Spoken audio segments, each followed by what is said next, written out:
Bismillahirrahmanirrahim. Assalamualaikum warahmatullahi wabarakatuh. Teman-teman semua, sahabat semua, selamat datang di webinar kita pada pagi hari ini. Insya Allah kita akan membahas tema tentang memantaskan diri untuk memilih yang terbaik. Ya, Alhamdulillah ya.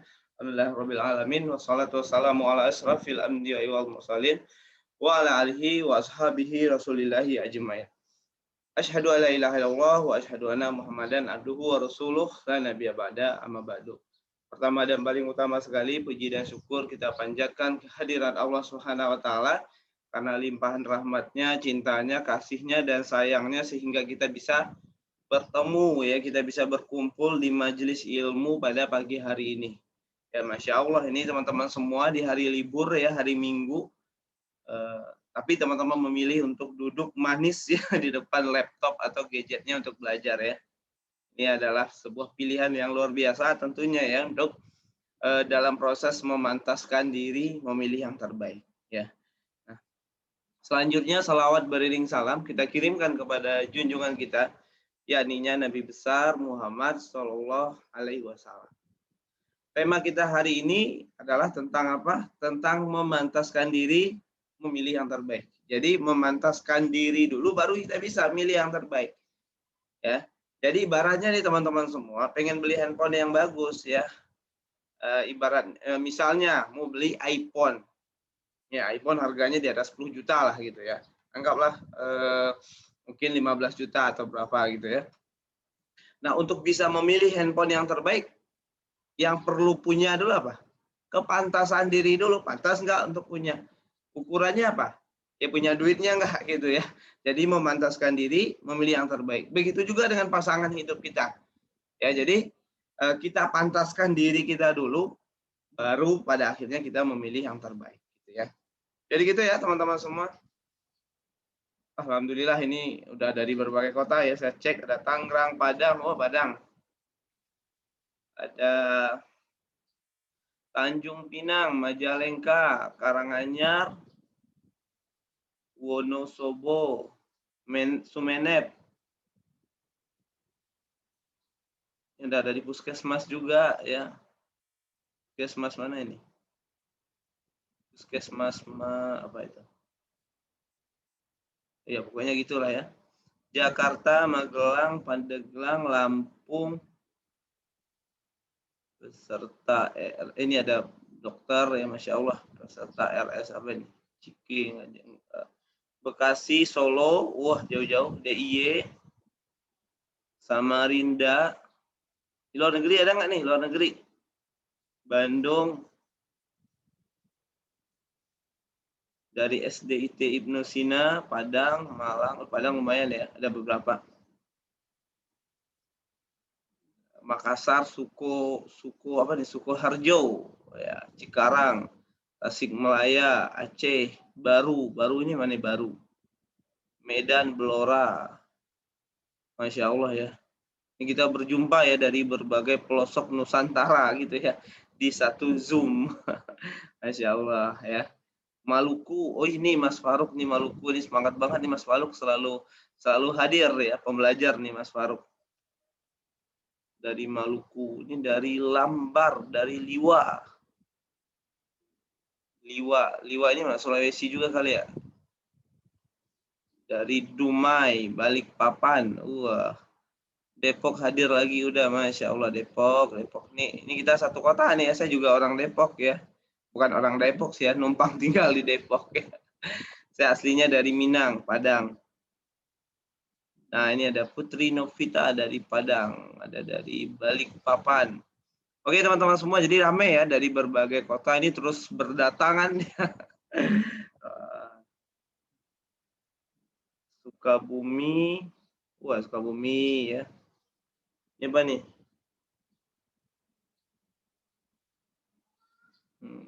Probolinggo, Depok lumayan dari tadi ada beberapa. Ada Lombok ya. Aceh udah ya, Papua udah ada belum nih? Papua belum kelihatan nih Papua. Kasih nama kotanya ya teman-teman di namanya biar ketahuan. Nah, ini dari mana nih yang nanya gitu ya kalau ingin mengajukan pertanyaan. Brebes nih ini ya sumbernya apa? telur asin ya. Balikpapan, Mbak Amalia. Oh, Lambar itu dari Lampung Barat. Oke, siap Mbak Zena Pertiwi. Kota Subang, Sumbawa, Akrom, Bandung, ya. Yogyakarta, Banten, Banten ya. Banten ya, sorry, Serang, Banten. Oke, Garut. Bisa ngecekin dulu aja ya, karena sambil nunggu yang lain.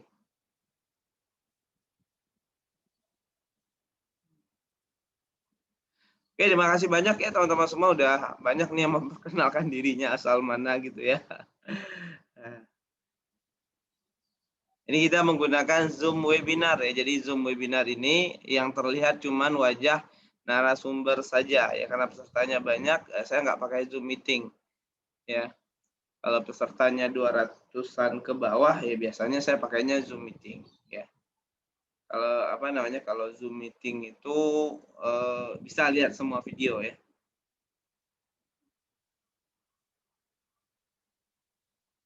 Dari Sunter. Oke, makasih ya teman-teman yang udah share daerahnya dari mana, kotanya dari mana.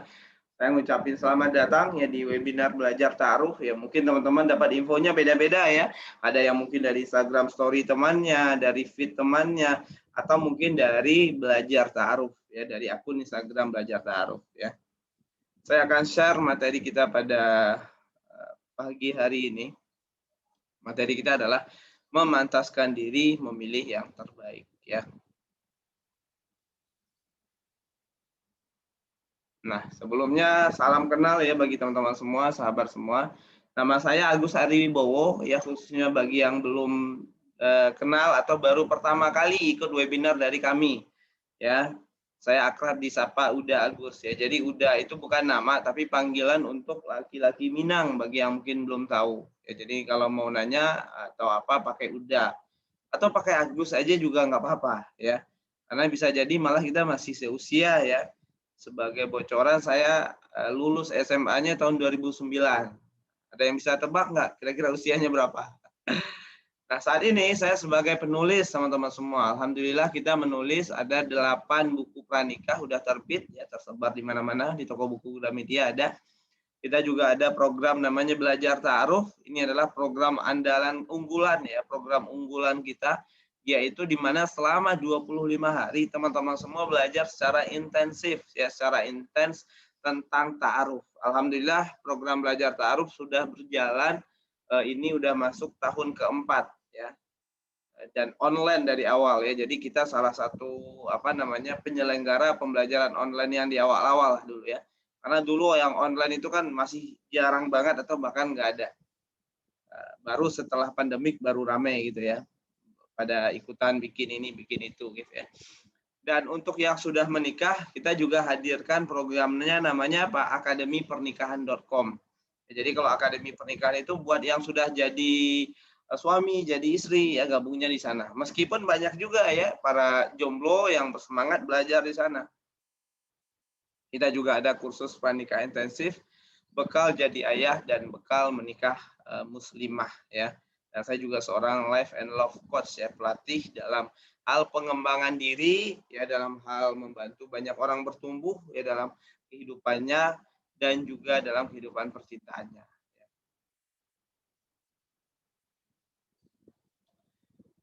Oke, ini buku-buku kita yang sudah pernah diterbitkan. Ada Indahnya Menikah Tanpa Pacaran ya. Ini yang pertama, buku pertama tahun 2014 ya. Ada Makin Syar'i Makin Cantik, ini 2015 terbitnya.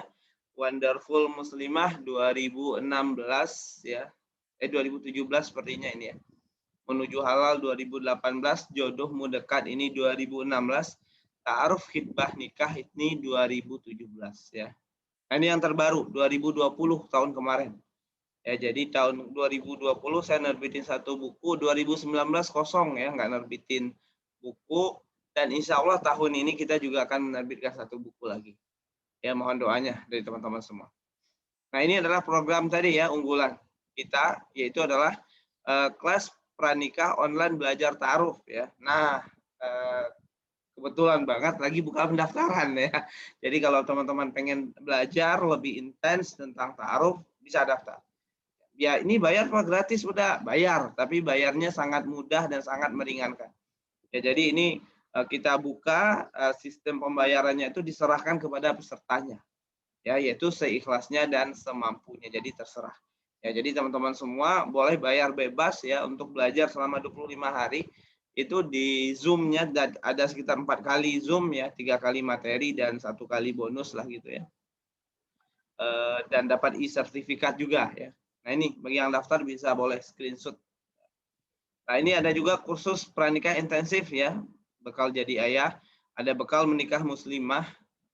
Nah, ini bagi yang mungkin belum follow Instagram saya, bisa di-follow @agusariwibo_ dan juga @belajar_ta'aruf. Nah, seperti biasanya di setiap webinar, saya sering ya suka mengadakan giveaway ya, bagi-bagi buku. Nah, hari ini saya mau bagiin buku ini, nanti ini gratis, sama buku saya satu lagi, cuma saya nggak ngeliat dari mana. Mungkin nanti ya, teman-teman semua bisa dapatin buku gratis. Bentar ya, saya ambil bukunya.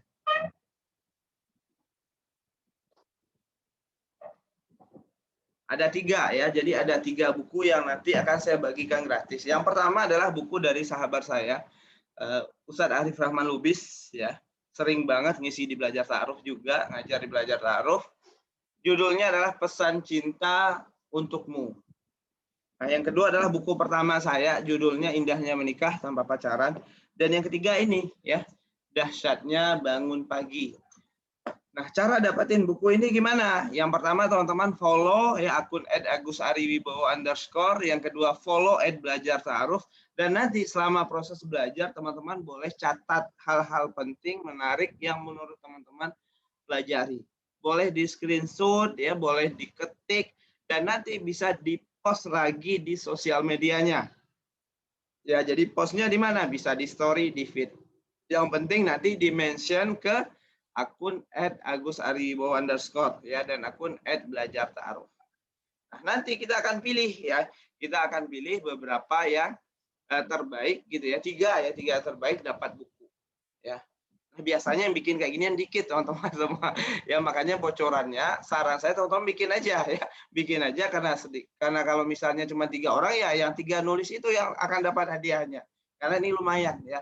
Jadi teman-teman di rumah tinggal nunggu bukunya aja. Jadi nggak perlu bayar ongkir, nggak perlu bayar bukunya. Jadi langsung saya kirim ya. Lumayan lah ini bukunya Mas Arif, Ustadz Arif ini seharga 90 ribuan kalau nggak salah. Ini nilai rupiahnya 70 atau berapa ya, lupa. Kalau ini buku saya 65.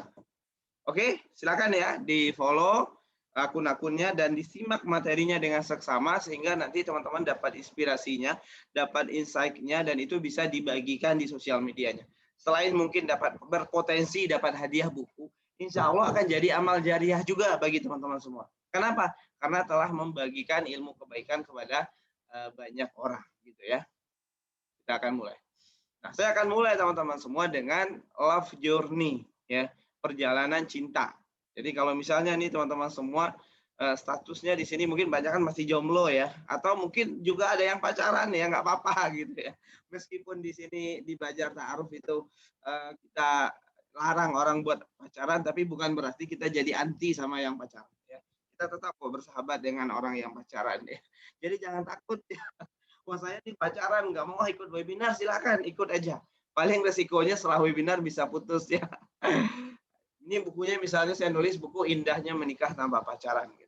Nah, yang pertama teman-teman semua, dalam perjalanan love journey, perjalanan cinta kita ya, dan juga perjalanan cinta teman-teman ya, tentunya yang pertama itu adalah dari awalnya adalah tertarik.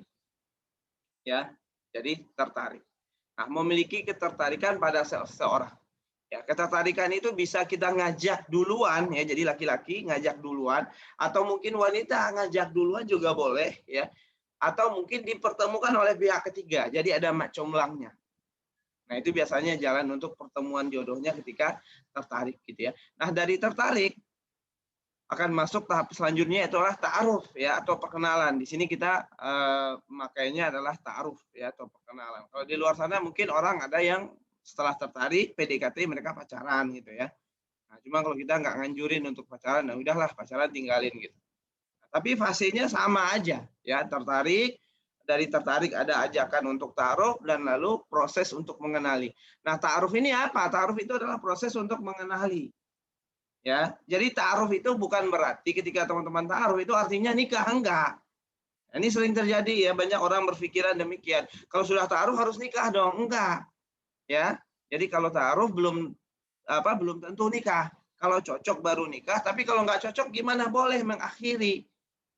Ada juga orang yang memahami bahwa, oh kalau misalnya saya ta'aruf, saya kan belum siap nikah sama dia, saya juga nggak tahu agamanya gimana. Iya, makanya ta'aruf. Ya, jadi ta'aruf itu bukan berarti wajib nikah. Ta'aruf bukan berarti harus nikah. Ta'aruf itu kan artinya kenalan. Jadi ta'aruf adalah proses untuk mengenali calonnya. Tujuannya apa? Untuk menemukan kecocokan atau ketidakcocokan. Kalau cocok baru lanjut tahap selanjutnya ya khitbah. Kalau tidak cocok ya udah selesai, diakhiri. Nah, menariknya adalah ketika ta'aruf itu dia didampingi oleh perantara, jadi ketika nggak cocok pun insya Allah hati tetap terjaga. Beda ya kalau orang yang pacaran, kalau misalnya putus nggak cocok, jadi apa? Jadi kecewa, jadi patah hati, jadi galau gitu kan. Pacaran sama si A, ternyata si A-nya nikah sama yang lain. Kalau ta'aruf mah biasa, hal begitu lumrah. Kalau nggak cocok ya nggak apa-apa. Nah, kalau misalnya cocok baru masuk ke tahapan selanjutnya yaitu adalah khitbah. Khitbah itu apa? Proses yang dilakukan laki-laki datang menemui orang tua wanita, khususnya walinya, bisa ayahnya, bisa kakak laki-laki si wanita, bisa juga pamannya untuk menyampaikan niat baiknya ingin menikahi putri dari bapak tersebut. Jadi yang namanya meminang, yang namanya khitbah, meminta seorang putri, seorang wanita untuk dinikahi itu ke orang tuanya. Ya, ini perlu dicatat ya, bukan ke anaknya langsung. Di luar sana ya banyak yang ngajarin kalau meminang itu ke putrinya, ke wanitanya, bukan. Ya, kan banyak tuh ya, will you marry me gitu kan sambil ngasih cincin gitu kan. Nggak ada orang tuanya, nggak ada apanya, bukan begitu. Ya kalau dalam Islam ya meminta itu bukan ke wanitanya, tapi meminta itu adalah ke ayahnya. Setelah mungkin yang laki-laki yakin, oh ini kayaknya orang ini bagus nih, dia solehah, ya, dia keibuan gitu kan, dia jago masak, ya, dia jago merajut gitu kan, atau mungkin dia banyak hal yang dia bisa sehingga mungkin si laki-laki ini punya alasan kuat untuk memilih si wanita.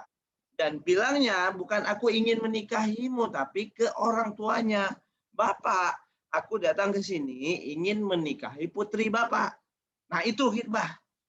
Ya. Jadi bukan aku ingin menikahimu ke si wanita. Nah, dalam hal ini lagi si wanita memutuskan tentu nggak bisa langsung sendiri gitu ya, tapi melalui musyawarah. Jadi biasanya ketika seorang laki-laki datang mengkhitbah wanita, biasanya si keluarga wanita itu akan ada musyawarah, ya akan ada diskusi gitu kan, akan ada mungkin semacam mikir-mikir dulu lah gitu ya, ini layak nggak sih diterima kan begitu. Tapi khitbah ini juga ada dua ya di masyarakat kita. Ada khitbah yang benaran khitbahnya dan ada juga khitbah atau lamaran sebagai formalitas ya. Kayak kemarin tuh ya Sabtu ada selebgram gitu kan. Ada YouTuber ya yang lamaran ya. Lamaran tapi disiarkan live gitu kan. Nah, itu lamaran yang formalitas kayak gitu. Ya jadi udah pasti diterima. Nah, tapi kan ada sebelum itu ada tahapan si laki-laki minta yang itu belum pasti diterima. Bisa jadi langsung diterima, bisa jadi juga malah keluarga si wanita mikir dulu ya, mau musyawarah dulu gitu ya. Makanya kalau bagi laki-laki ketika berani atau siap melakukan khitbah, maka mesti siap dengan dua kemungkinan. Ya, yang pertama adalah khitbahnya diterima, ya, yang kedua adalah khitbahnya ditolak ya. Nah, jadi jangan takut nih gitu ya. Nah, kalau misalnya di ta'aruf ini teman-teman semua langsung udah kenalan sama keluarga si wanita, kenalan sama ayah wanita, insya Allah ya ketika ta'arufnya oke, insya Allah kemungkinan besar diterimanya juga lebih besar. Makanya saran saya di proses ta'aruf ini sekalian ta'aruf dengan keluarganya, kenalan dengan keluarganya. Karena memang pernikahan itu bukan hanya bertemunya dua anak manusia, tapi bertemunya dua keluarga besar. Jadi libatkan keluarga. Jadi keluarga itu jangan buat untuk laporan doang. Ya, jangan kayak anak sebelah gitu kan sama orang tuanya laporan. Ma, aku mau nikah, calonnya ini. Mama sama papa harus terima. Kalau mama sama papa nggak terima, aku sedih, aku nangis, aku kabur. Bukan gitu. Ya, tapi dengan orang tua adalah musyawarah. Ya, ayah, ibu, mama, papa, ini aku kayaknya udah siap nikah nih, dan aku ada calon nih, udah ta'aruf. Orangnya begini, begini, begini. Menurut ayah gimana? Menurut ibu gimana? Menurut kakak gimana? Gitu kan? Menurut adik gimana? Didiskusikan, musyawarah. Makanya kalau ada yang nanya, gimana meyakinkan orang tua? Ya saya selalu jawab, sama orang tua, ya bukan tentang meyakinkannya. Orang tua itu dengan musyawarah. Jadi bukan apa bagaimana agar orang tua ngikutin kemauan kita, enggak. Tapi bagaimana kita musyawarah, dan dari musyawarah itu insya Allah akan ketemu hasil yang terbaik. Ya, karena hasil yang terbaik, jawaban terbaik salah satunya adalah musyawarah. Musyawarah dan istikharah gitu ya. Jadi musyawarah juga, istikharah juga. Hasil istikharah didiskusikan lagi. Ya, kalau bisa nanti ayahnya juga ikutan ya, istikharah juga, ibunya juga gitu ya. Jadi keluarga dilibatkan. Jadi nggak sendiri aja teman-teman semua. Insya Allah itu menjadi bagian atau menjadi kunci dari pernikahan yang insya Allah akan teman-teman jalani nanti. Ya, lah saya kan nggak dekat sama orang tua, udah Agus, ya susah ngomongnya, ya berarti jadi PR. PDKT sama orang tua ya. Jangan hanya PDKT sama lawan jenis ya, tapi PDKT yang penting sama orang tua. Nah, ketika khidbahnya oke, diterima, maka akan lanjut menikah ya. Menikah itu kapan? Ada yang saat khidbah langsung nikah. Ya, jadi dia khidbah ini zaman-zaman dulu lah gitu ya. Zaman Nabi, zaman sahabat tuh sering begitu. Saat melamar itu diterima lamarannya langsung dinikahkan. Tapi kan di hari ini kan harus ada proses surat menyurat administrasi. Jadi memang nggak bisa seperti itu. Ya biasanya adalah lamaran diterima lanjut nikah. Ya lanjutnya apa? Menentukan tanggal pernikahan. Ya menentukan tanggal pernikahan atau akad pernikahan. Nah, dimusyawarahkan lagi dan pada akhirnya teman-teman semua menikah ya. Dari yang awalnya jomblo akhirnya punya pasangan hidup gitu ya. Jadi begitu ya perjalanan cinta. Ya love journey yang akan teman-teman lalui. Nah, hal penting yang ingin saya sampaikan dari perjalanan peta perjalanan teman-teman menemukan jodoh ini adalah yang pertama, ya ini teman-teman mesti siap-siap dari awal ya bahwa ketika teman-teman tertarik dengan seseorang itu belum tentu akan ta'aruf. Ketika sudah ta'aruf belum tentu akan khidbah. Ya, ketika sudah khidbah belum tentu akan menikah. Banyak kemungkinan bisa terjadi. Jadi jaga hati dari awal di setiap tahapnya ini, jangan terlanjur baper, jangan terlanjur cinta, jangan terlanjur terlalu yakin sama seseorang. Ya, kenapa? Karena jodoh atau tidaknya baru akan tahu di sini. Kalau sudah akad nikah, ya, sudah akad nikah baru berarti jodoh. Kalau belum akad nikah belum jodoh. Karena potensinya nanti bisa patah hati ya. Nah, banyak orang yang patah hati kenapa? Karena sudah terlalu yakin nih di tahap ini orang akan jadi jodohnya. Nah, ternyata tiba-tiba gagal. Ya, nggak jadi menikahnya. Akhirnya apa? Kecewa, patah hati. Ya, jadi gitu ya teman-teman semua. Yang ada pertanyaan boleh ya langsung aja dikirim di Q&A-nya. Karena ini banyak pesertanya, mungkin saya nggak janji akan jawab semua ya. Tapi insya Allah nanti akan saya maksimalkan, akan saya pilih ya beberapa pertanyaan yang mewakili untuk jadi bahan diskusi kita nanti. Jadi jodoh itu apa? Ya, jodoh adalah orang yang telah sah menikah melalui akad pernikahan dengan. Ya, jadi kalau masih ta'aruf belum jodoh, kalau masih lamaran belum jodoh, ya, tapi akan tahu dia jodoh atau tidak ketika sudah sah ya melalui akad pernikahan. Nah, kita akan lihat lagi selanjutnya 3 pola pertemuan jodoh. Ya, nah ini saya lihat ya dari zaman dulu, ya dari zaman para nabi lah gitu ya, zaman nenek moyang kita, kakek nenek kita itu pertemuan jodoh itu cuma 3 polanya. Selalu ini terulang. Ya, jadi ketika memahami ini, insya Allah akan memudahkan kita dalam apa? Dalam berikhtiar menemukan jodoh. Nah, 3 pola pertemuan jodoh itu apa aja?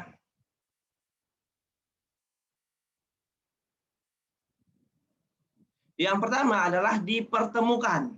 ya. Jadi ini mungkin zaman-zaman nenek kita dulu ya, dipertemukan atau dijodohkan, ya.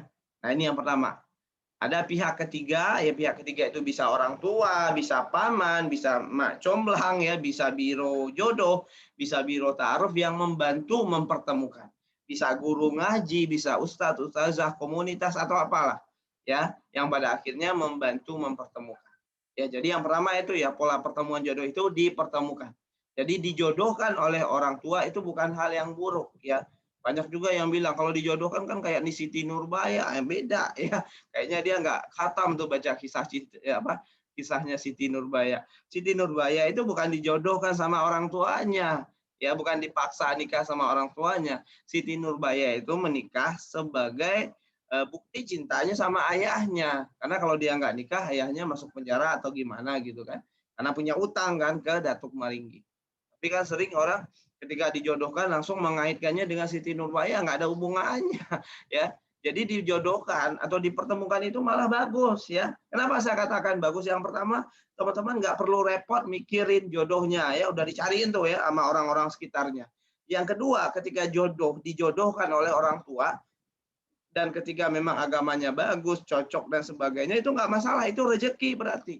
Jadi jangan langsung menganggap bahwa perjodohan itu adalah hal yang jelek, hal yang buruk, enggak. Ya.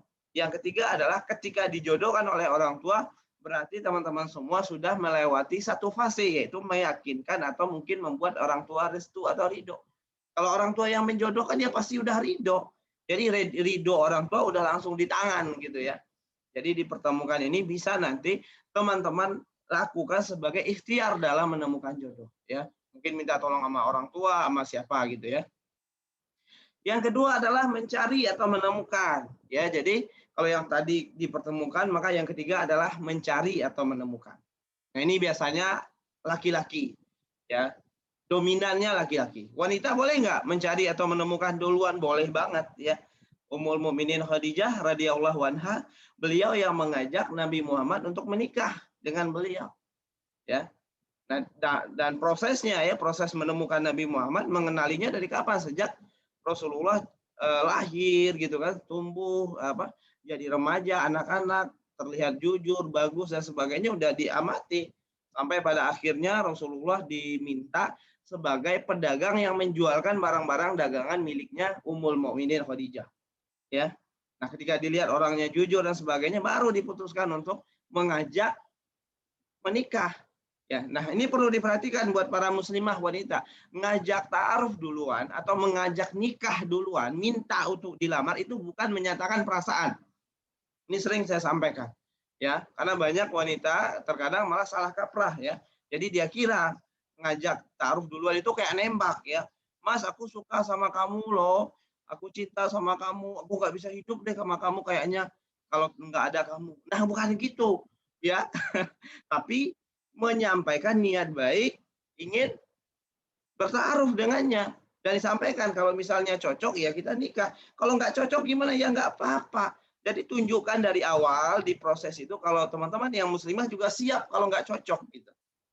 Karena yang ditakutkan wanita biasanya apa? Ditolak. Nah kasih tahu ke calonnya itu, ya kita siap kok ditolak, nggak jadi pun kita siap. Ya. Nah, yang ketiga perlu diperhatikan juga dalam proses mengajaknya itu ada perantaranya. Jadi melalui perantara. Perantara ini siapa? Ayah wanita bisa. Ya bagus ya, teman saya ada cowok dilamar oleh bukan dilamar ya, diminta untuk melamar putrinya oleh ayahnya. Jadi ayahnya langsung yang menemui teman saya. Nah, jadi yang muslimah nih mbak-mbaknya bangun komunikasi yang baik sama ayah ya. Jadi kalau misalnya ngelihat ada teman satu RT gitu ya, cowok keren gitu kan, soleh, kayaknya tertarik, kasih tahu ayahnya. Ayah, tolong dong, itu dekatin gitu kan. Jadi nggak perlu mikirin lagi caranya, biar ayahnya yang ngurus. Ya. Nah kalau yang laki-laki ya mencari dan menemukan, ya, ini memang udah dominan laki-laki ya. Insya Allah udah bisa lah ya. Tetap melalui perantara kalau mengajak taruh. Nah yang ketiga adalah dicari atau ditemukan. Ya ini dominannya wanita. Ya wanita itu kan kebanyakannya dicari. Ya laki-laki yang ngajak dia duluan dan sebagainya. Nah teman-teman semua, sahabat semua, tentu teman-teman pengen ya menemukan jodoh terbaik ya dengan apa? dengan berbagai cara yang mungkin lebih mudah bagi teman-teman. Nah, kunci sukses atau menjadi benang merah dari ketiga pola ini adalah satu. Ya, jadi ketiga pola ini satu kunci suksesnya, benang merahnya apa itu? Kualitas diri. Makanya tema kita hari ini fokusnya di apa? Memantaskan diri. Ya. Jadi ketika teman-teman memiliki kualitas diri yang oke, yang jempolan gitu kan, yang bagus, maka orang akan membantu teman-teman semua untuk carikan jodohnya. Ya. Sudahlah akhlak baik, agama bagus, orang-orang sekitar kita yang dekat dengan kita jadi tergerak hatinya untuk bantuin cari jodoh buat kita. Ya, buat teman-teman maksudnya gitu ya. Ketika teman-teman memiliki pergaulan yang bagus juga tentunya, maka orang akan membantu untuk mempertemukan dengan yang soleh juga, yang soleha. Ketika teman-teman memiliki kualitas diri yang oke, memiliki nilai lebih, maka di saat mengajak duluan, orang kadang nggak punya alasan buat nolak.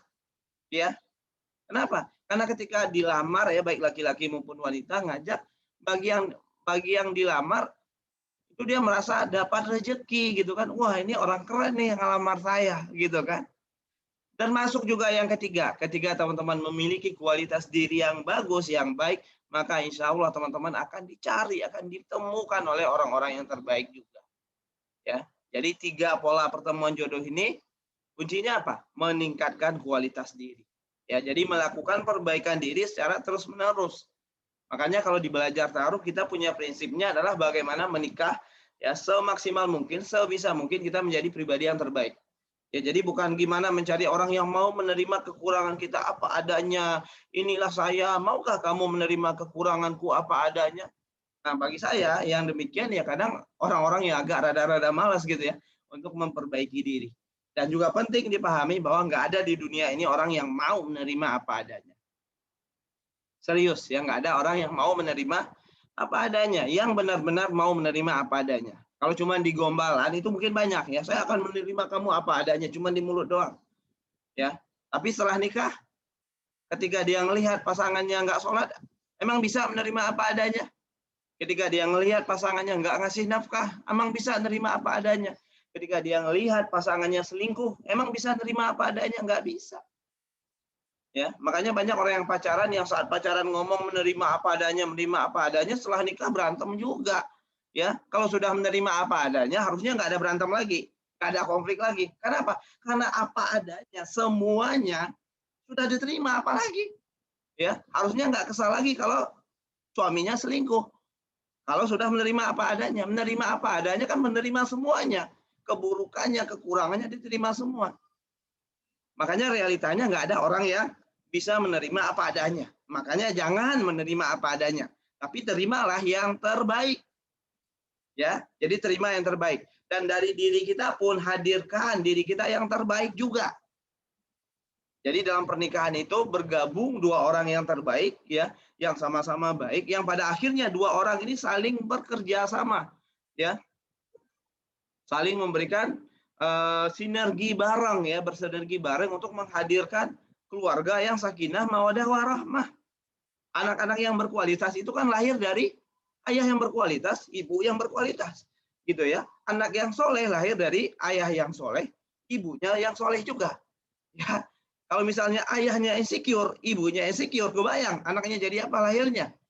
Kalau misal ibunya terima aku apa adanya, ayahnya juga gitu. Ah, siapa nih yang terima aku ada apa adanya gitu kan? Anaknya lahir kayak gimana? Ya kasihan nanti anak-anaknya. Jadinya maka semangat yang paling awal ya kita sampaikan kepada teman-teman semua adalah semangat untuk memperbaiki diri. Ya, semangat untuk bertumbuh ya, memperbaiki diri dari hari ke hari, dari waktu ke waktu. Meskipun itu mungkin cuma 1% setiap hari. Ya, jadi memperbaiki diri itu terkadang nggak perlu vulgar, nggak perlu frontal ya. Perbaikan diri besar-besaran, nggak perlu gitu juga. Pelan-pelan aja. 1% perbaikan diri dalam sehari, maka dalam 1 tahun terjadi 365% perbaikan dalam diri kita. Ya. Terjadi perubahan, yang penting adalah konsisten. Jadinya teman-teman semua dalam jodoh ya, dalam pasangan hidup itu sebenarnya bukan tentang dengan siapa kita nikahnya ya yang dipikirin, tapi adalah kira-kira diri kita kayak ini pantasnya dengan yang orang seperti apa. Atau mungkin teman-teman punya harapan, nah gimana kira-kira agar pantas menikah dengan orang yang seperti teman-teman harapkan ya. Jadi begitu ya. Intinya apa? Kualitas diri ya. Jadi setelah ini yuk semangat memantaskan diri. Nah, dalam memantaskan diri ya, dalam meningkatkan kualitas diri ada ya 5 area penting yang perlu teman-teman asah, yang perlu teman-teman perhatikan dan perlu teman-teman tingkatkan. Nah, area pertama adalah area iman dan amal. Ya, iman, amal dan akhlak gitu ya. Ini lupa saya satu lagi. Akhlak ya. Nah, jadi area yang pertama itu adalah area apa? Iman, amal dan akhlak. Ya. Jadi area spiritual kita. Ya, kalau misalnya ditanya apa aja sih yang mau ditingkatkan dari diri kita, ya pertama keimanan kita, kedekatan kita dengan Allah Subhanahu wa taala, tinggalkan berbagai keburukan, tinggalkan berbagai maksiat, ya tinggalkan berbagai dosa-dosa besar.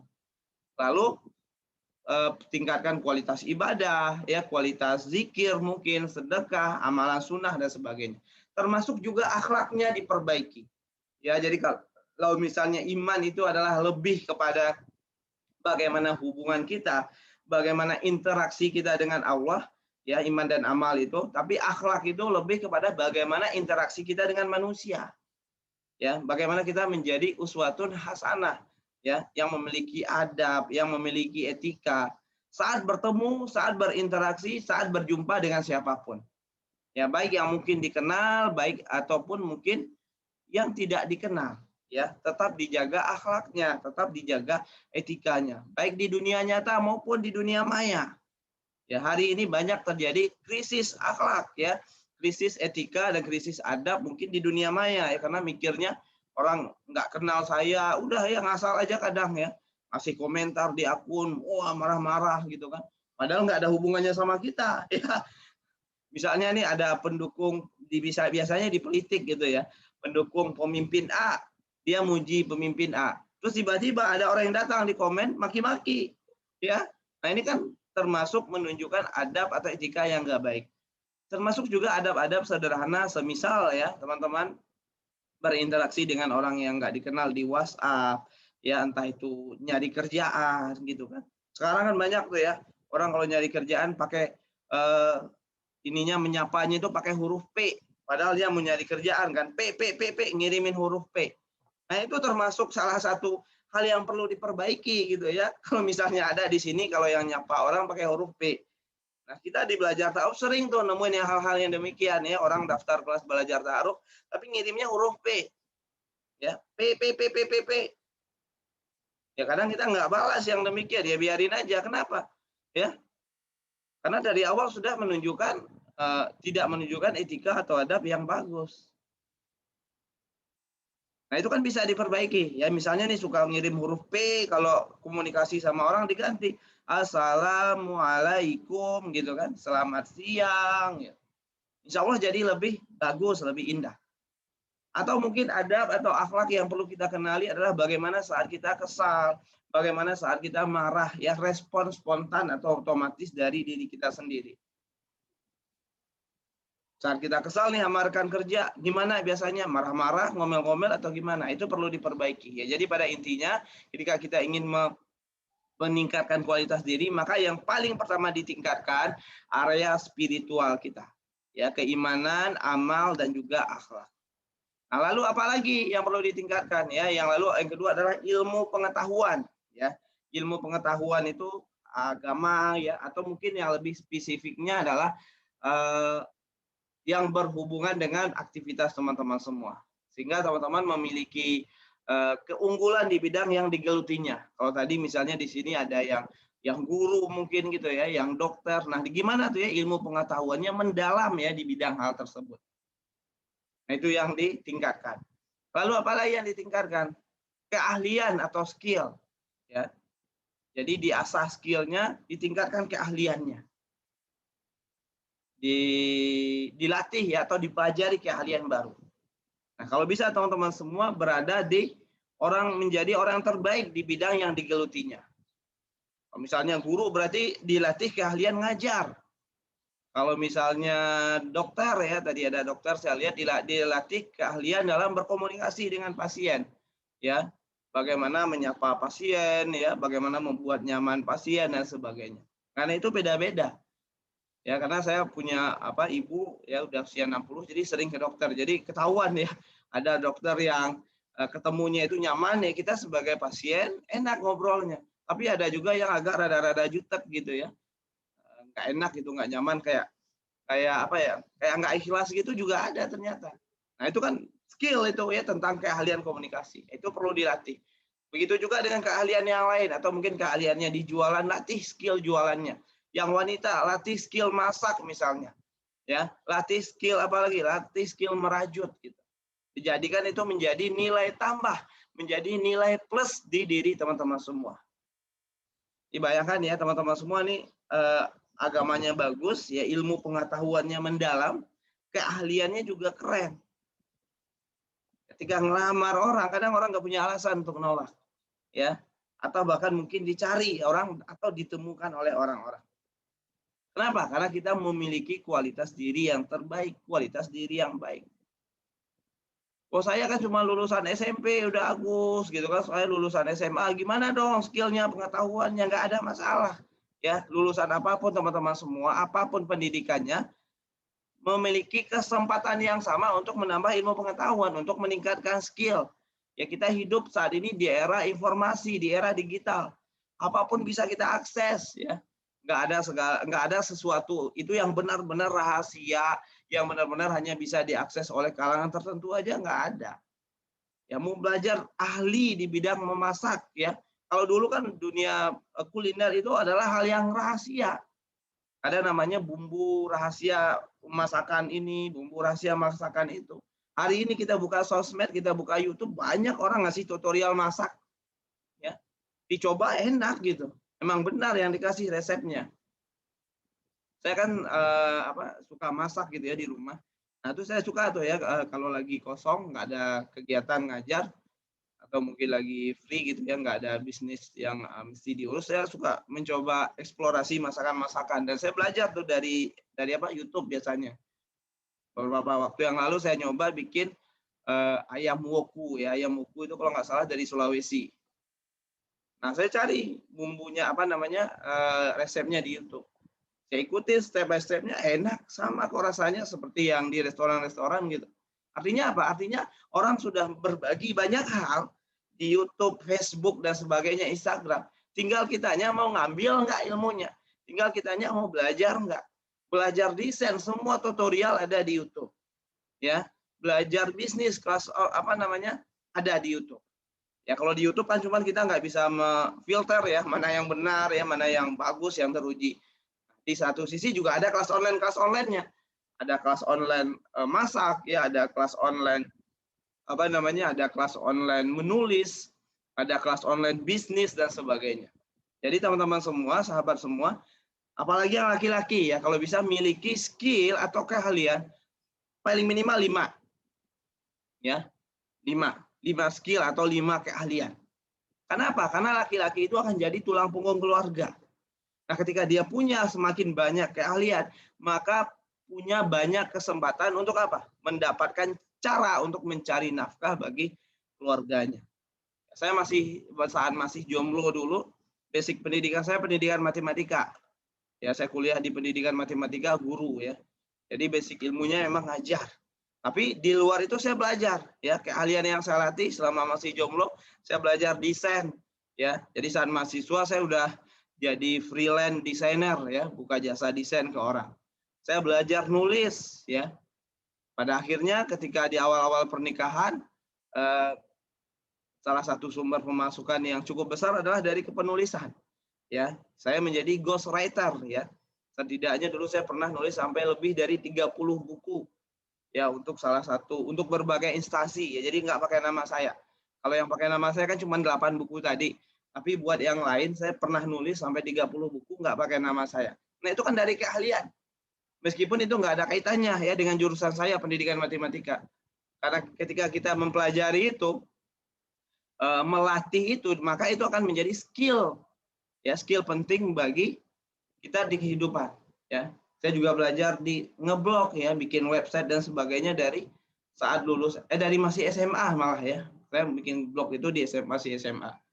Ya, di warnet dulu ya belajarnya, utak-atik dan sebagainya.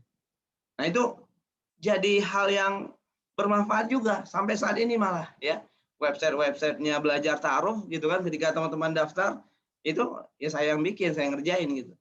Jadi teman-teman semua, sahabat semua, ketika kita memiliki keahlian, ya tidak hanya berdampak baik bagi kehidupan pernikahan gitu ya, jadi nilai tambah, ya jadi nilai lebih di diri kita, jadi juga berdampak bagi kehidupan kita secara finansial. Maka teman-teman semua punya banyak cara untuk mendapatkan rezekinya nanti, ya. Makin banyak keahliannya, ya makin bagus. Atau mungkin pilih 2 atau 3, tapi benar-benar ahli di dalam hal tersebut. Ya, kalau yang wanita ya masaklah mungkin ya. Apalagi nanti kalau misalnya suaminya suka makan gitu kan. Wah, Masya Allah itu bisa menjadi salah satu hal yang diandalkan ya untuk suami. Ya. Jadi kalau sama suami itu jangan mikir, aku kan nggak bisa masak, terima aku apa adanya ya gitu. Masak kan bisa dilatih, dipelajari. Mungkin laki-laki akan terima apa adanya, mau aja itu nggak bisa masak, nggak masalah. Tapi akan menjadi nilai plus, akan menjadi nilai tambah ketika mungkin seorang wanita bisa menyajikan masakan yang nikmat, yang enak ya untuk suaminya. Gitu ya. Meskipun secara syariat masak itu bukan tanggung jawab atau kewajiban istri gitu ya. Tapi ketika seorang istri jago masak, bisa masak, itu bisa meningkatkan ketaatannya sama suami gitu kan, bisa suami itu jadi meleleh ya, jadi baper sama dia ya, jadi begitulah gitu ya. Nah, yang keempat adalah wawasan. Jadi wawasan itu adalah terkait pengetahuan umum ya. Kalau ini kan pengetahuan yang lebih spesifik lah. Kalau wawasan umum tentang banyak hal lah. Ya teman-teman mungkin nggak harus tahu secara mendalam, tapi setidaknya tahu. Ya saat ini nih apa nih yang lagi rame? Oh lagi heboh masalah ghosting gitu kan. Nah hal-hal yang demikian perlu juga untuk kita tahu sekilas meskipun nggak mendalam. Nah ini bisa dijadikan sebagai apa? Bahan untuk obrolan ya, ketika ngobrol dengan seseorang di lingkungan baru ya, ini penting untuk memperluas pergaulan. Jadi kalau misalnya kita memiliki wawasan yang luas atau banyak, jadi kita kenalan nih sama seseorang ya, kita mau diajak ngobrolin apapun kita insya Allah bisa gitu ya, bisa untuk merespon dengan baik gitu kan. Misalnya nih naik pesawat gitu kan, di sebelah ada ketemu psikolog ya, kita tahu tuh dikit-dikit hal-hal apa tentang psikologi, udah jadi bahasan. Atau mungkin ketemunya desainer, kita tahu tuh sedikit-dikit tentang desainer ya, atau mungkin kita tentang bola dan sebagainya ya. Jadi teman-teman semua kalau untuk wawasan ini caranya gimana ya? Caranya dengan banyak baca buku ya, baca buku mungkin umum, buku pengetahuan, pengembangan diri, surat kabar, berita dan sebagainya. Nah, yang keempat apa lagi? Yang kelima adalah penampilan ya, penampilan. Nah, penampilan ini ada 2 ya. Ada penampilan yang memang dari diri kita ya. Nah, ini diperbaiki. Yang kedua adalah dari luar diri. Nah, luar diri ini apa? Luar diri ini yang dari pakaian ya. Ini pakaian, keserasian warna yang kita pakai ya. Atau mungkin teman-teman mau membangun brand image ya terhadap pribadinya, itu bisa ya. Misalnya dengan menggunakan, oh kalau saya nih jamnya misalnya pakai jam yang ini nih, biar kesannya ini gitu kan. Atau mungkin sepatu ya. Saya pakainya kalau seorang wanita misalnya pakai sepatu ke olahraga ya, sepatu kets misalnya atau sneaker gitu kan. Lalu mungkin pakai warnanya yang serasi, tasnya di belakang ya, tas sport ya atau tas gunung. Itu kan lebih kelihatan energik gitu kan. Atau mungkin mau jadi seorang wanita yang terlihatnya feminim, ya sangat feminim, pakainya sepatu yang kulit misalnya gitu ya. Nah, itu bisa ya teman-teman pelajari. Begitu juga yang cowok ya, laki-laki. Ya, dari pakaian dan sebagainya diperbaiki ya, keserasian dan sebagainya. Lalu ada juga penampilan yang asalnya dari diri kita sendiri. Apa itu? Ekspresi wajah ya. Nah, ekspresi wajah ini penting banget. Kenapa? Karena inilah yang paling pertama kali dilihat oleh orang lain. Ini bukan berarti kita buat senyumin lawan jenis, enggak ya, tapi sesama aja ya, ke teman, sahabat yang sama-sama cowok, kalau cewek ya ke cewek juga, ke yang lebih tua gitu kan. Untuk melatih gimana ekspresi kita ini adalah ekspresi yang enak untuk dilihat ya. Jadi nggak jutek gitu kan. Nah, terkadang memang gini teman-teman semua, ada memang wajah orang itu ya memang agak rada-rada gitu ya, agak jauh dari senyum, mungkin kurang senyum. Jadi ketika dia diam pun jadi agak agak ngeri kalau orang lihatnya gitu ya. Kalau teman saya bilang agak senggol bacok gitu. Nah, yang hal yang begini mukanya gitu ya, itu dilatih senyumnya. Ya, jadi nggak cukup hanya senyum dikit aja ya, tapi misalnya senyumnya lebih lebar gitu ya. Gitu kan, lebih dinaikin gitu ya. Nah, itu bisa teman-teman latih. Ya, sehingga ketika ketemu sama orang kita nunjukin sesuatu hal yang bersemangat ya, senyum, happy dan sebagainya. Bahasa tubuh juga gitu ya, bahasa tubuh juga perlu untuk diperbaiki dan sebagainya ya. Nah, ini teman-teman bisa pelajari lagi lebih detail ya di luar gitu kan. Tapi pada intinya saya ngasih tahu ke teman-teman semua, inilah ya area-area penting yang perlu teman-teman tingkatkan ya, kualitas iman, amal, akhlak ya, ilmu pengetahuannya, keahliannya, wawasannya dan juga penampilannya. Nah, yang paling pentingnya mana? Ya ininya di sini nih, di sini ya. Jangan sampai di sininya doang nih ya, berpenampilannya jago ya, tapi di sininya kosong gitu kan atau minim ya, jangan sampai. Ya kalau ini karena ini fondasinya nih ya, apalagi ini ya. Nah, kalau yang penampilan mungkin rata-rata udah ini ya, apalagi yang wanita semangat gitu ya memperbaiki penampilan lah gitu ya. Tapi jangan lupa juga memperbaiki hal-hal yang fondasinya. Ya, jangan hanya ke penampilan aja gitu ya. Silakan ya kalau teman-teman ada yang mau nanya. Udah banyak yang nanya. Oke, kita lanjutkan ya dikit lagi. Oke, nah ikhtiar memilih pasangan terbaik. Ya, gimana sih ikhtiar memilih pasangan terbaik? Yang pertama adalah mulai dari meningkatkan kualitas diri yang bagian yang tadi ya sudah kita kasih tahu ada 5 area penting yang bisa teman-teman tingkatkan kualitas dirinya. Nah, yang kedua adalah memperluas pergaulan di tempat yang tepat ya, memperluas pergaulan. Ya. Jadi kita memiliki kualitas diri yang bagus, yang baik, tapi pergaulan kita nggak cocok, ya. Belum tentu juga akan ketemu dengan orang yang cocok. Kalau Ustadz Arif Rahman Lubis itu mengibaratkannya gini, kalau misalnya kamu punya emas, jualnya di toko emas, jangan bawa ke pasar, toko sayur. Ya, nggak ada orang yang beli emas di sana, ya, apalagi ke toko ikan asin gitu kan. Kenapa? Karena tempatnya yang nggak tepat. Kadang kan terjadi hal yang demikian ya dalam hal perjodohan. Misalnya nih si A ya, si Bunga misalnya, atau mungkin si Melati yang namanya Melati. Si Melati ini soleh ya, akhlaknya bagus, akhlaknya baik. Tapi kok ketemu calonnya setiap mau taruh sama dengan orang yang nggak sholat mulu, sama orang yang jauh dari Islam. Ya bisa jadi bukan karena salah melatinya, tapi karena salah lokasinya, salah tempatnya. Ya bisa jadi karena salah tempat untuk menemukan atau mengikhtiarkan calonnya. Sehingga ketika ditemukan di tempat yang salah ya ketemunya dengan orang yang salah juga ya. Jadi selain diri kitanya oke, pastikan juga tempatnya oke ya. Nah, pergaulan diperluas di mana? Di komunitas kebaikan ya, seperti komunitas Islam misalnya, atau mungkin komunitas pengusaha muslim ya dan sebagainya. Nah, teman-teman bisa ya perluas pergaulan dalam hal-hal tersebut. Atau mungkin remaja masjidnya gitu ya di kampungnya kalau misalnya ada remaja masjid.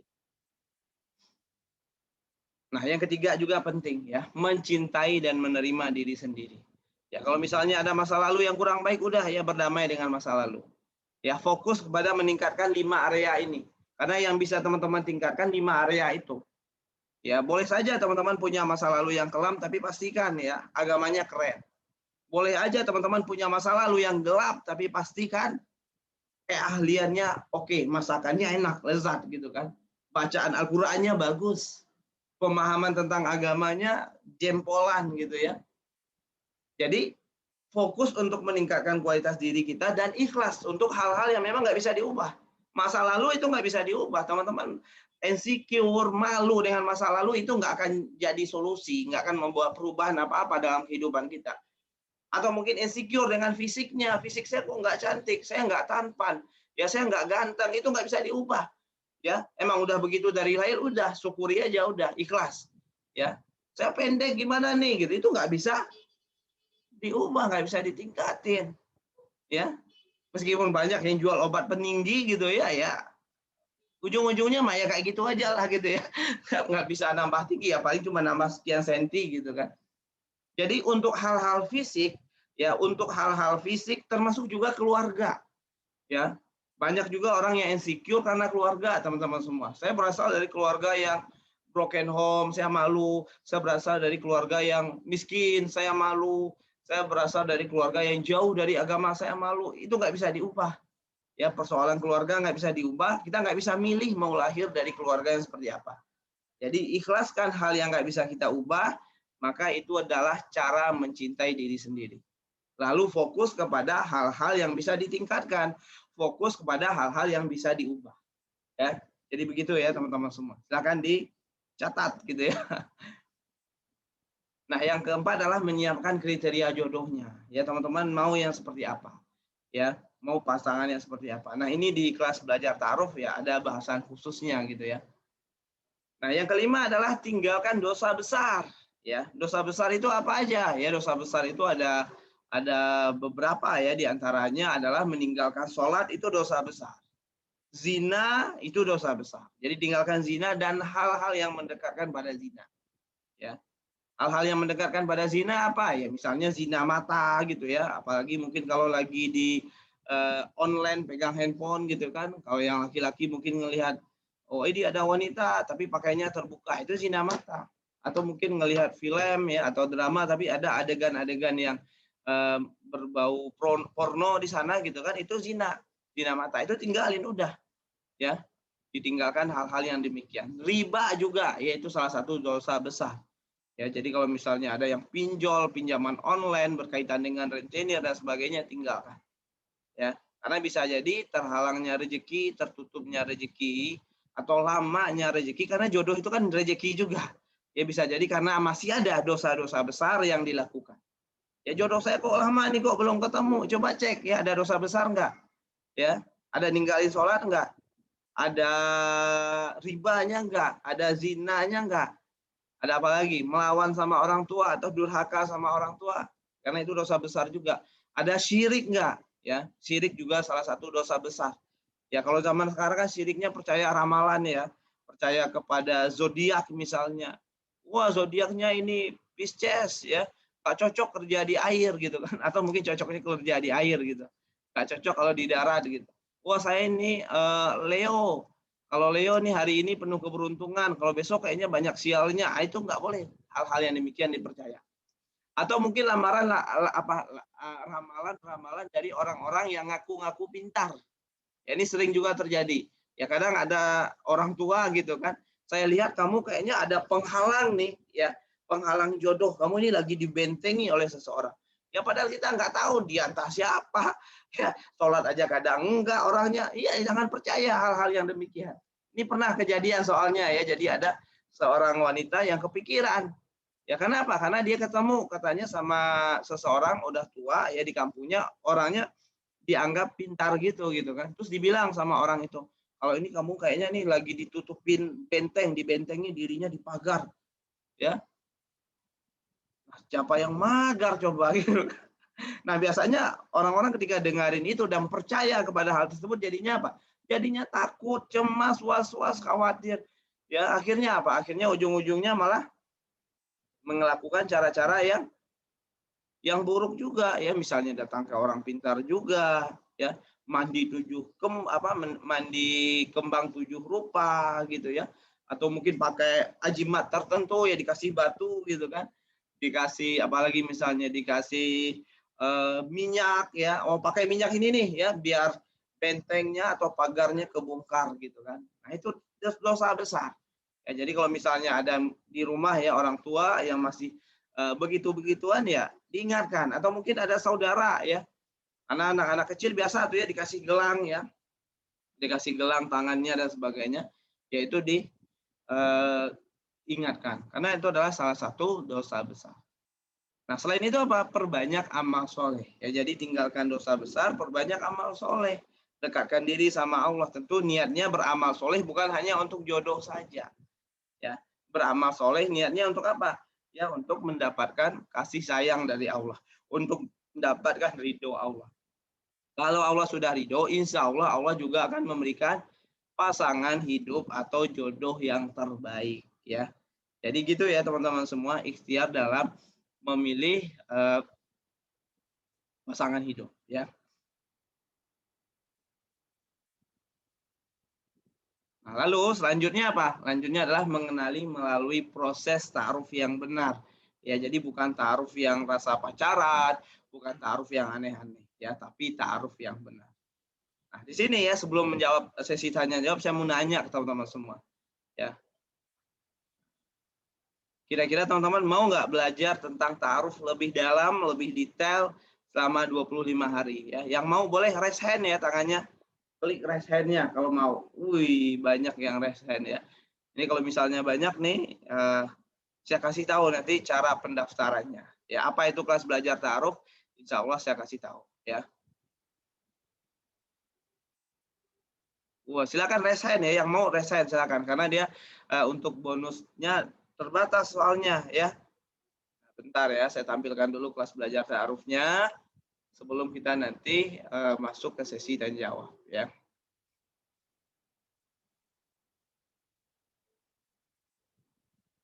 Mungkin di antara teman-teman ada yang belum tahu ya, wah apa itu kelas belajar ta'aruf? Nah, saya mohon izin ya teman-teman untuk memperkenalkan tentang kelas belajar ta'aruf ya. Nah, kelas pranikah online eksklusif selama 25 hari ya. Apa aja yang akan dipelajari di kelas belajar ta'aruf ini? Teman-teman bisa perhatikan di sini ya.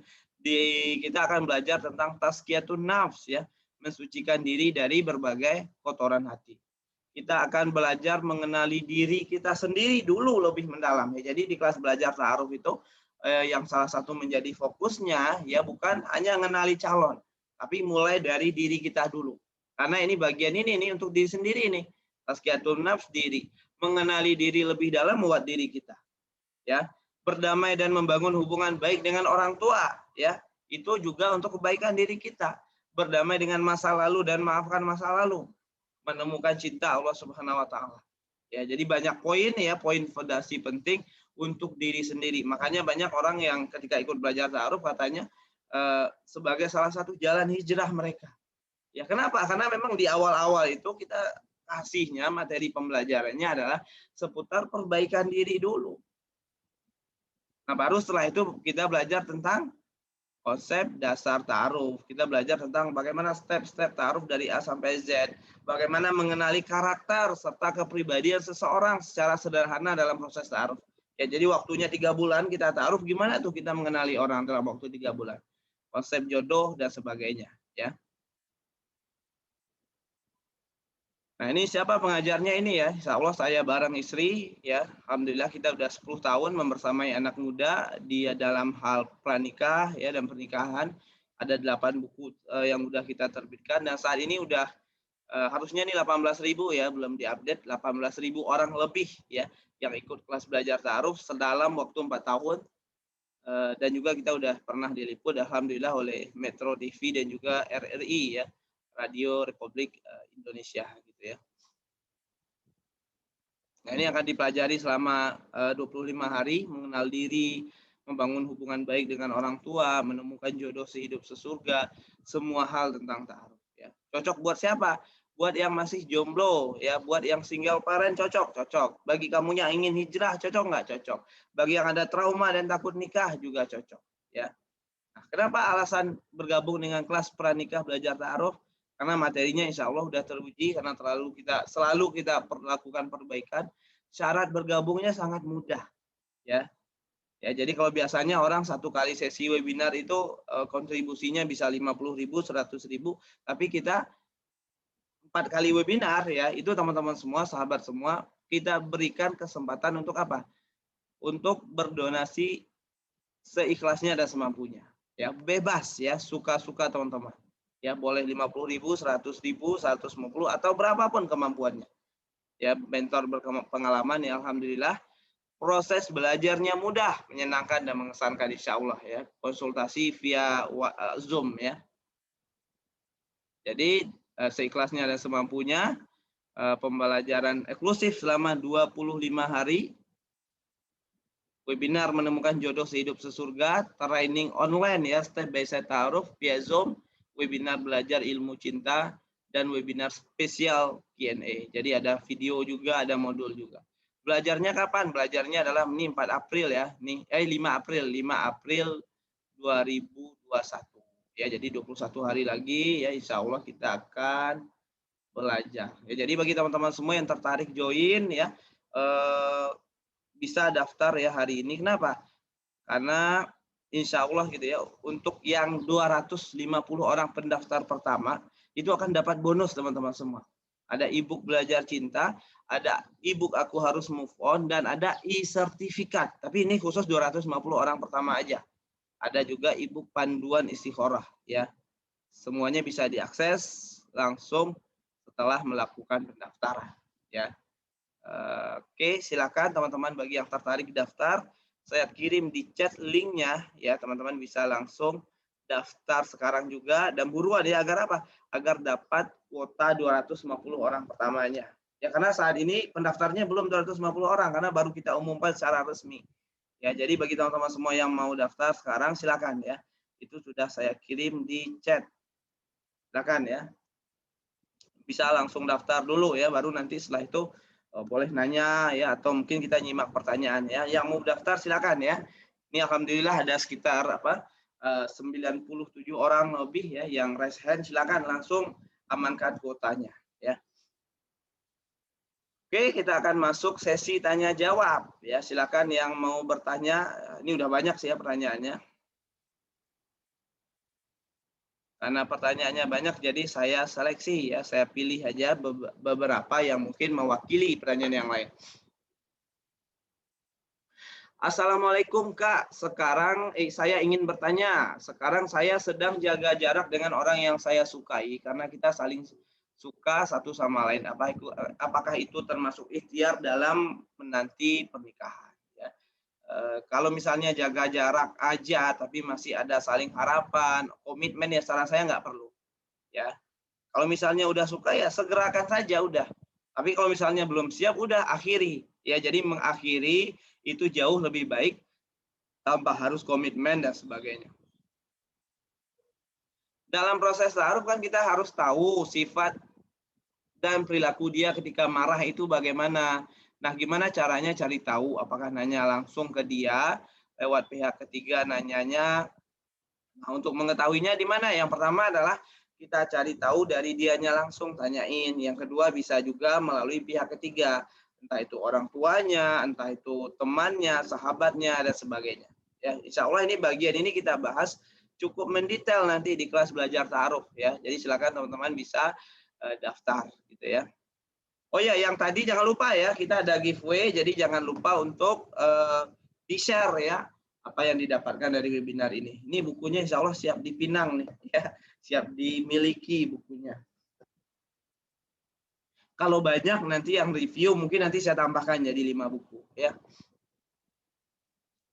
Udah, semisal ada laki-laki yang mau serius, sudah mapan, keluarga sudah setuju. Tapi setelah masa perkenalan, agama akhlaknya dia dan keluarganya belum baik. Apa saya boleh menolak karena laki-lakinya sudah berharap lebih kepada saya? Dan ketika saya menolak, apakah akan jauh jodoh? Ya. Nah, apakah boleh nolak? Boleh. Apakah ketika nolak jodohnya jadi jauh? Enggak. Ya. Enggak ada hubungannya ya menolak seseorang dengan ini jodoh kita, itu enggak ada kaitannya. Ya, jadi kalau misalnya Mbak Riri ya merasa jauh ya dari kriterianya yang diharapkan agama dan akhlaknya, ya boleh ya ditolak, itu malah jauh lebih baik daripada menerima gitu. Karena nyari pasangan hidup itu kan nyari imam ya, nyari ayah buat anak-anak Mbak. Assalamualaikum, udah. Ana ingin bertanya, bagaimana tips untuk mempersiapkan diri dalam menanti jodoh? Tadi ya yang kita jelaskan tadi ada 5 area yang ditingkatkan. Ya sibukkan aja diri meningkatkan hal tersebut ya. Ada perluas pergaulan dan sebagainya. Ya, ini udah kita bahas tadi ya. Kayaknya memang pertanyaannya muncul sebelum kita membahas itu.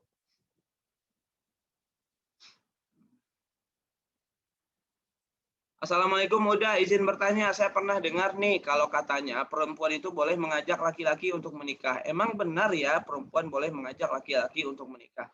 Tapi apakah itu tidak merusak marwah perempuan ya? Waalaikumsalam. Perempuan yang pacaran, ya gandengan sama cowok, boncengan di belakang, terus pelukan, ya pegangan tangan berdua-duaan, itu yang merusak marwah perempuan. Ya, jadi banyak kita itu kadang salah paham ya, ngelihat orang pacaran biasa aja. Marwah itu kan harga diri, kehormatan.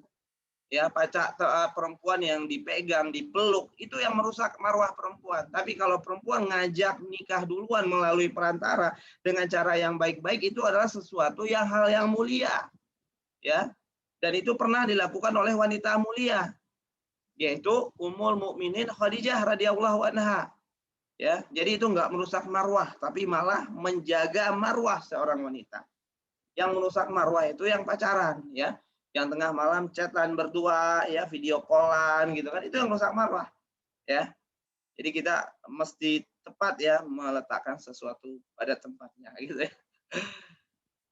Bagaimana meyakinkan keluarga pasangan yang belum mengenal proses ta'aruf ya, karena ada suku di tempat kami. Ya, jadi ta'aruf itu ketika teman-teman mengenalkan kepada keluarga, nggak perlu juga ya dengan bawa-bawa istilah ta'arufnya. Kenapa saya katakan demikian? Saya pernah ya mempresentasikan ta'aruf di depan berbagai kalangan, termasuk juga dari kalangan non-muslim. Ya, di sana ada seorang senior dari non-muslim, ya usianya udah 65 tahun lebih, ya. Tapi dia seorang rohaniawan gitu, dan saya jelaskan tentang ta'aruf.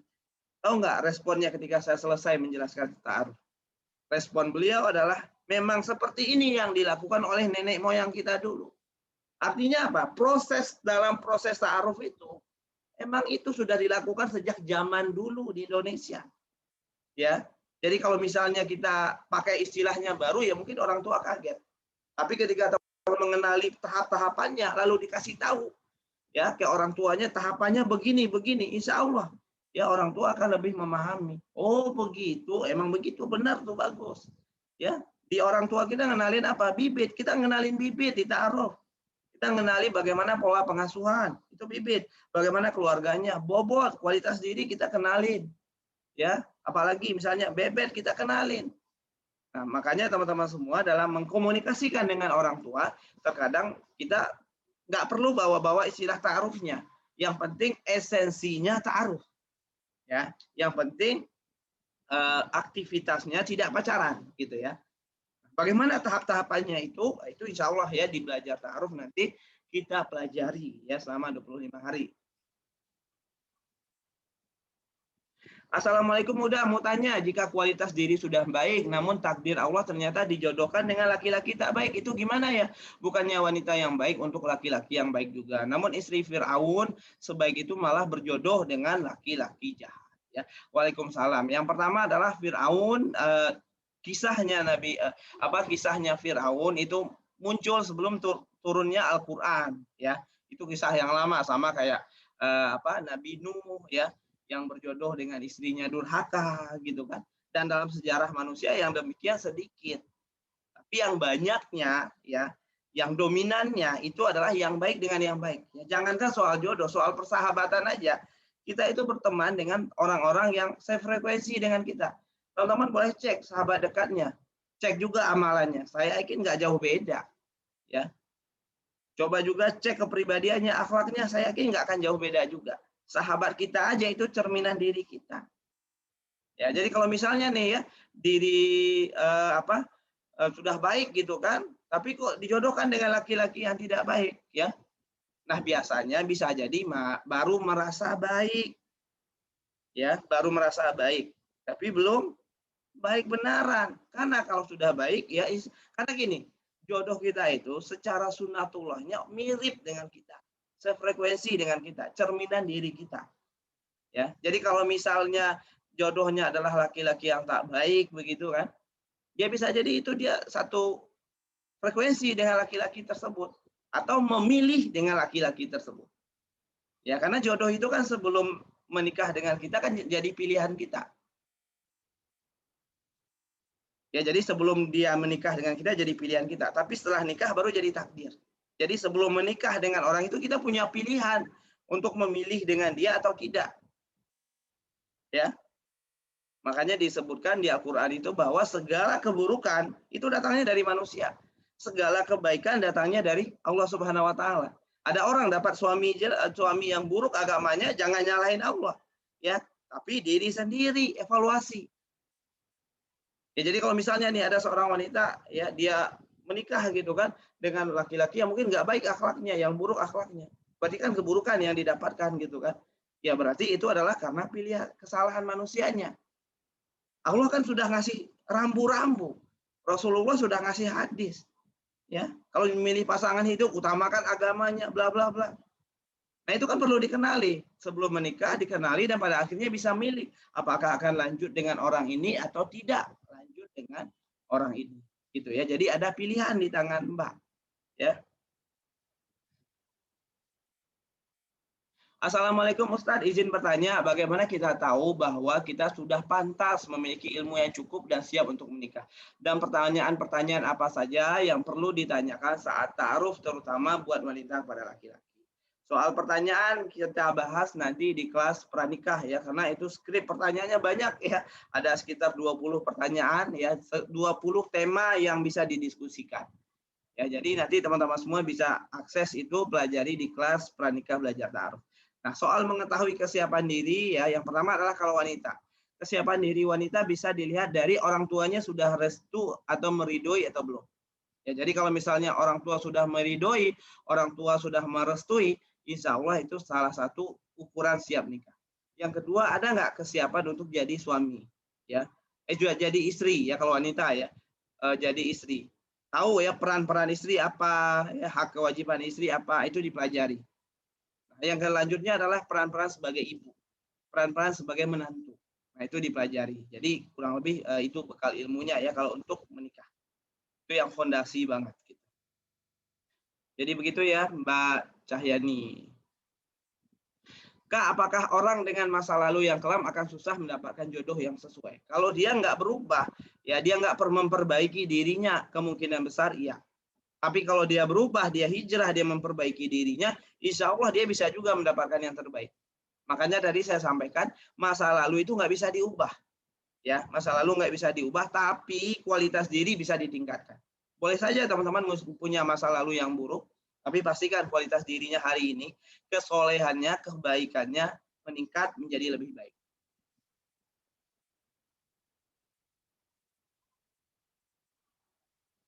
Udah, kalau akad sama resepsi biar nggak ninggalin sholat, caranya gimana? Udah ya. Kalau saya dulu pas resepsinya, resepsi pernikahan itu saya minta memasukkan ke ke agenda pernikahan. Karena kalau saya lama ya resepsinya itu dari jam 9 pagi sampai malam gitu kan.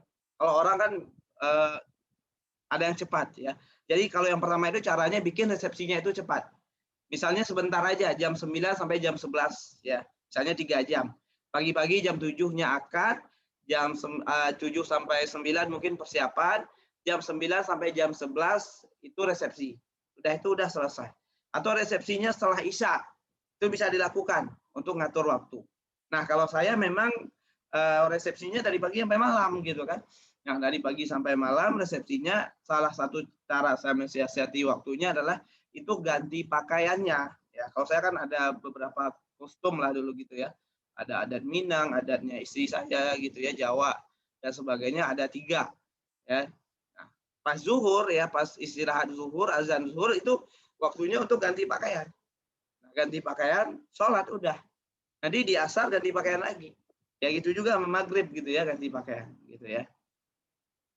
Jadi begitu ya Mbak caranya mensiasatinya. Assalamualaikum, saya mau bertanya bagaimana cara memastikan seseorang itu agamanya bagus agar saya tidak ragu untuk bertaruh ya. Cara memastikan agamanya bagus gimana ya, dikenali, dicari tahu. Ya. Agama itu sebelum kita memastikan agama orang bagus, kita harus tahu dulu faktor apa yang menjadi ukuran agama seseorang bagus. Yang pertama adalah faktor ibadah. Berarti cek ibadahnya.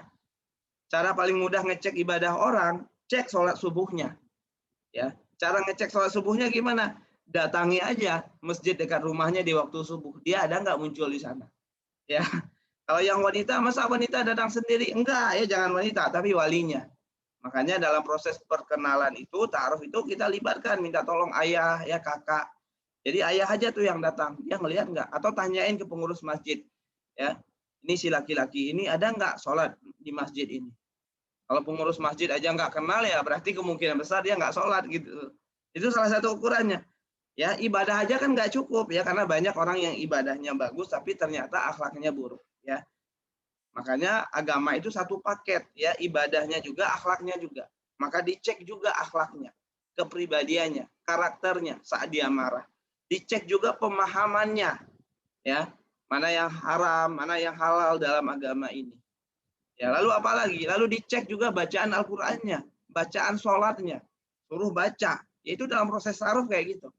Ya, insya Allah nanti di selama 25 hari bulan April kita pelajari gitu ya. Insya Allah ya. Assalamualaikum Ustadz, izin bertanya. Saya berencana ingin menikah insya Allah tahun ini, tapi keluarga pasangan saya tidak mengizinkan menikahkan anaknya 1 tahun berdua. Karena kakaknya baru menikah juga di Februari kemarin. Namun keluarga saya dan saya pribadi maunya tahun ini. Insya Allah bulan depan keluarga saya dan dia akan bertemu. Pertanyaan saya, bagaimana saya menyikapi hal ini? Apakah saya harus mengalah nunggu sampai tahun depan?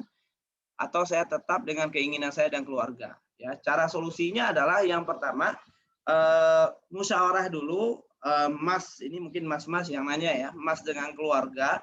Nanti cari kira-kira gimana keputusan antara Mas dan keluarga. Ya, apakah tahun ini atau nunggu tahun depan. Ya. Nah, kalau misalnya nih keputusannya tahun ini berarti kan cocok tuh sama calonnya. Tapi kalau misalnya mau nggak sepakat ya untuk tahun depan dan maunya tetap tahun ini sampaikan ke calonnya dan siap dengan mungkin dengan dua kemungkinan ya. Yang pertama bisa jadi batal jadinya ya karena setiap orang itu kan punya nilai ya nilai pribadi dalam dirinya dan menikahkan anak itu bukan perkara yang ringan makanya dia nggak mau ya 1 tahun 2 kali karena mungkin Februari barusan udah capek ya capek ngurus ini, ngurus itu, biaya banyak keluar dan sebagainya. Nah tahun ini mau dinikahkan lagi satu lagi bisa jadi itu bagi mereka berat. Jadi memang nggak bisa dipaksain juga. Kalau misalnya Mas nggak mau juga tahun depan dan keluarga dan si calonnya nggak mau juga ya di tahun ini berarti kan sama-sama nggak ketemu tuh. Kalau sama-sama nggak ketemu ya berarti silakan aja. Kalau misalnya Mas butuh nikah tahun ini cari aja wanita yang siap nikah tahun ini. Karena kan belum ada ikatan apa-apa, jadi ya bebas masih bisa milih. Ya. Tapi kalau misalnya mau ya untuk berdamai ya, ya mungkin bisa di tahun depan. Ya, misalnya Januari tahun depan ya, maka masih tahun depan. Dan sepanjang 1 tahun ke depan itu dibatasi interaksi dengan calonnya. Ya, hindari untuk teleponan ya dan sebagainya lah gitu ya. Karena belum halal ya. Assalamualaikum, Uda. Izin bertanya, jika kita memiliki kriteria jodoh yang tidak merokok, lalu kita dipertemukan atau dijodohkan orang tua dengan seseorang yang baik nasabnya, apa yang sebaiknya saya lakukan? Ya bagus ya. Nah pertanyaannya, yang dijodohkan dengan orang itu orangnya perokok apa enggak? Kalau orangnya enggak perokok, nasabnya bagus, agamanya juga bagus, ya udah lanjut berarti. Ya, tapi kalau misalnya orangnya perokok dan mbaknya enggak mau dengan perokok, sampaikan ke orang tua. Kalau enggak setuju dengan perokok. Ya, jadi begitu ya. Assalamualaikum, Da. Kalau kita sedang menjalankan ta'aruf dan semisal kita memiliki masa lalu yang maaf kurang baik, seperti pernah pacaran dan sebagainya gitu. Apakah saat ta'aruf kita memberitahu calon pasangan kita untuk menghindari hal-hal yang tidak diinginkan ke depannya? Ya, Waalaikumsalam. Kalau secara adabnya aib dan masa lalu itu tidak perlu dikasih tahu ya. Jadi aib dan masa lalu nggak perlu dikasih tahu, dirahasiakan aja. Ya. Jadi begitu ya. Assalamualaikum Muda, apakah berusaha mencari kenalan atau jodoh melalui dating apps diperbolehkan? Ya, ya boleh ya selama dating apps-nya itu benar ya sesuai dengan syariat ya. Yang pertama benar orang yang ikut di sana niatnya cari jodoh. Gitu. Kenapa ini? Karena dating apps itu ya biro jodoh itu ada beberapa jenis ya. Ada memang yang premium, yang mahal. Jadi untuk ikut join ke sana harus ngeluarin duit sekian juta. Nah, biasanya yang masuk ke sana itu join di sana memang orang-orang keren, ya.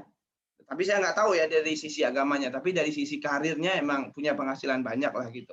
Dan tentunya serius ya. Jadi kalau orang nggak serius ya ngapain ikut yang mahal gitu. Sementara ya ini mohon maaf gitu ya. Sementara kalau dating apps-nya, biro jodohnya itu gratisan, ya kebayang ya yang ikut di sana banyak ya dan biasanya nggak jelas ya, makanya hati-hati ya.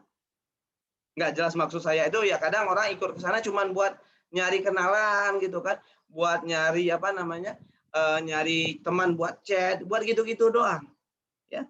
Karena saya pernah nemuin anak SMA daftar itu ikut gituan.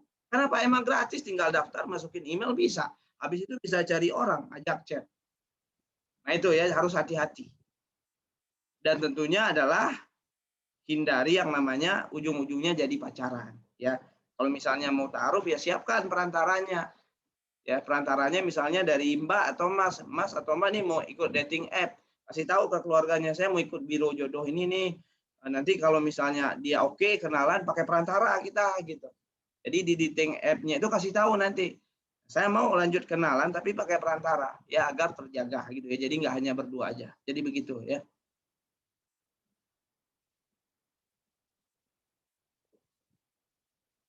Assalamualaikum, izin bertanya. Ketika saya sadar, saya masih terkadang tinggal atau lalai dalam sholat.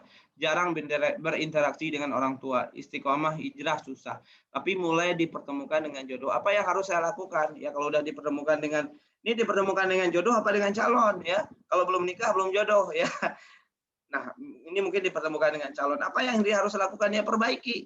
Ya, perbaiki agamanya, sholatnya kalau misalnya lalai, ya jadi on time gitu kan, nggak ada yang bolong-bolong lagi. Yang kedua adalah perbaiki hubungan dengan orang tua dan berusaha untuk istiqomah. Ya, agar istiqomah gimana? Ya cari guru ngaji, cari ustadz, ya ikut majelis ilmu misalnya, ya, gabung komunitas kebaikan gitu ya. Jadi insya Allah jadi lebih mudah ya. Cara berdonasi ikut kelas belajar ta'aruf gimana? Ya nanti teman-teman daftar dulu, nanti setelah daftar baru teman-teman nanti dikasih semacam link pendaftar apa namanya rekening ya, rekening untuk transfernya. Ya. Saya mau daftar gimana caranya? Itu di chat ya, cek chat yang mau daftar ya. Teman-teman yang mau daftar boleh cek chatnya ya. Langsung daftar karena saat ini masih apa dalam proses menuju 250 orang pendaftar pertama ya. Silakan daftar.